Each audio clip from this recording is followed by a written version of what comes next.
Hi, my name is Tucker, and I would like to talk about visual literacy. When you read a novel, a peer reviewed source, or a news article of some kind, you must read and interpret the text on the page to process the meaning and information, right? So, what do you consider if there's no words on the page at all?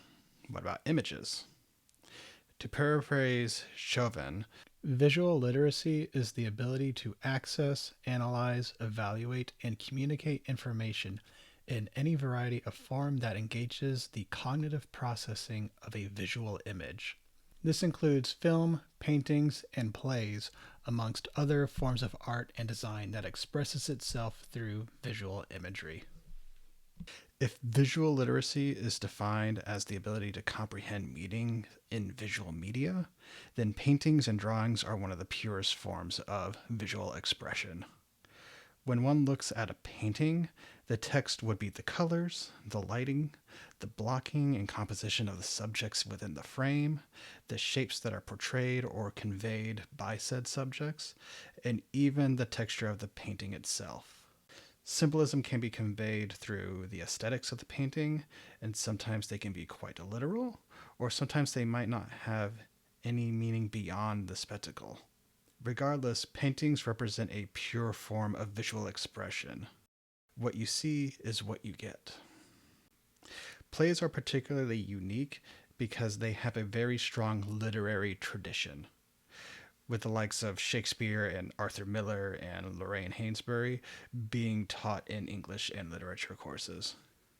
Nevertheless, when you watch a play, it is surprising how much can be inferred through the action and the set design. Consider the set. What is on the stage? Is the set design expressive, realistic, or minimalist? Consider the blocking of the actors on stage. Like the subjects in a painting or characters on a film, actors move to very specific points on the stage to create visually dynamic scenes. For example, an actor pushed upstage or away from the audience by another actor may be intentionally obscured for a narrative purpose.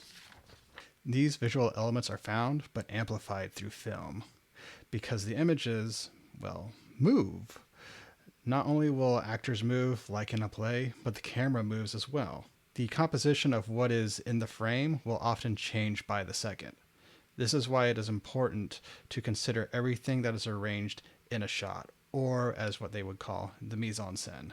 As discussed by Tricia Welch, there are several properties to consider. This includes the camera angle, the colors, the density of information that's on the screen, and what is being lit in the frame. If a figure is framed at a low angle, it looks massive and imposing. Conversely, a figure that is framed at a high angle seems rather small. These factors, along with the other factors that film shares with paintings and plays, make film a rather complex mode of visual literature. Visual literacy is the practice of comprehending what we see as we would for text on a page. This practice is fundamental to understanding paintings, plays, and films, but it can also be used for any medium that conveys meaning through visual elements.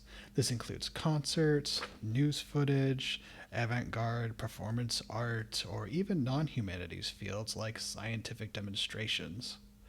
Sometimes visual literacy is often underappreciated. You might have met somebody that said, maybe the artist just likes the color blue. But don't be discouraged by this claim. Any good piece of art will provide the context needed to comprehend its purpose, even if it means to confound or puzzle you. Just keep an eye on what is on the stage or frame, research for symbols, and then meaning will come naturally.